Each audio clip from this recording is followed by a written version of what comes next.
آج کے درس میں منافقت کے حوالے سے میں وضاحت کرنا چاہتا ہوں۔ لفظ منافقت نافقاء الیربو سے بنا ہے، تو پہلے نافقاء الیربو کو سمجھیں گے تو پھر پتہ چلے گا منافقت کیا ہے۔ یربو کہتے ہیں جنگلی چوہے کو۔ وہ جو جنگلی چوہا ہوتا ہے نا، اس کی بل کے 2 سوراخ ہوتے ہیں۔ ادھر سے سوراخ میں داخل ہوا تو ادھر سے نکل گیا، کبھی اس سوراخ سے ظاہر ہو گیا، کبھی اس سوراخ سے ظاہر ہو گیا۔ تو منافق کا بھی یہی حال ہوتا ہے، جب وہ اسلام میں فوائد دیکھتا ہے تو اسلام کی طرف دوڑتا ہوا نظر آ جاتا ہے، اور جب ادھر مشکلات اور مصائب آ جاتی ہیں تو ادھر سے کان کترا کے دوسری طرف کفر کی طرف نکل جاتا ہے۔ تو وہ اس سوراخ کو جس کو نافقاء الیربو کہتے ہیں، اس سے لفظ منافق بنا ہے۔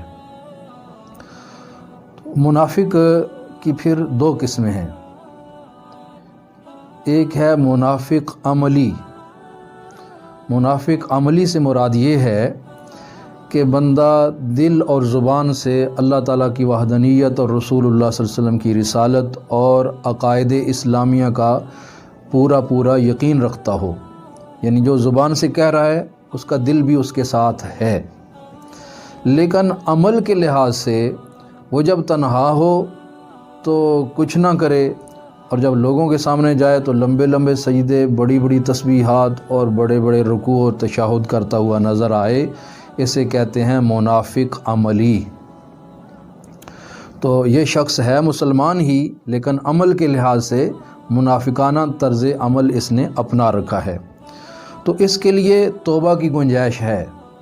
اگر یہ توبہ کر لے گا تو اللہ تعالیٰ اس کو معاف کر دے گا، اور اگر توبہ نہیں کرے گا تو آخرت میں جا کر اس کو اپنی اس منافقانہ طرز عمل کی سزا جہنم میں ملے گی، اور جب وہ سزا پوری ہو جائے گی تو پھر اس کو جہنم سے آخر کار نکال لیا جائے گا۔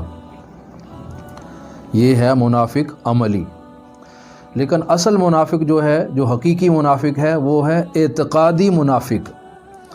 اعتقادی منافق سے مراد یہ ہے کہ جو زبان سے تو اسلام والے عقیدے ظاہر کرے لیکن دل میں کھوٹ رکھے، یعنی اس کا دل اسلام کی طرف مائل نہ ہو، صرف زبان سے ہی وہ نماز پڑھتا ہوا نظر آ رہا ہے، کلمات طیبات پڑھتا نظر آ رہا ہے اور مسلمانوں کی جماعت میں نظر آ رہا ہے، لیکن اس کا دل کہیں اور ہے، تو وہ ہے منافق اعتقادی۔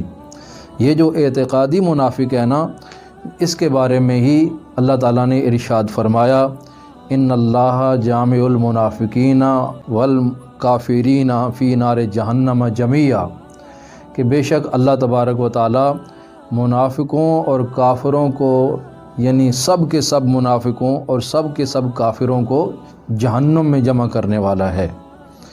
تو یہاں منافقوں اور کافروں کے لیے بتایا گیا کہ ان کو جہنم میں جمع کیا جائے گا، لیکن منافق ایسا خطرناک کافر ہے کہ جس کے بارے میں پھر ارشاد فرمایا، ان المنافقین فی الدرک الاسفل من النار، کہ جو منافق ہیں نا، یہ جہنم کے سب سے نچلے درجہ میں ہوں گے۔ تو مطلب کہ اللہ تعالیٰ منافقوں سے زیادہ ناراض ہے کہ وہ زبان سے کچھ اور کہہ رہے ہیں اور ان کے دل کہیں اور ہیں۔ تو یہ ہے منافق اعتقادی۔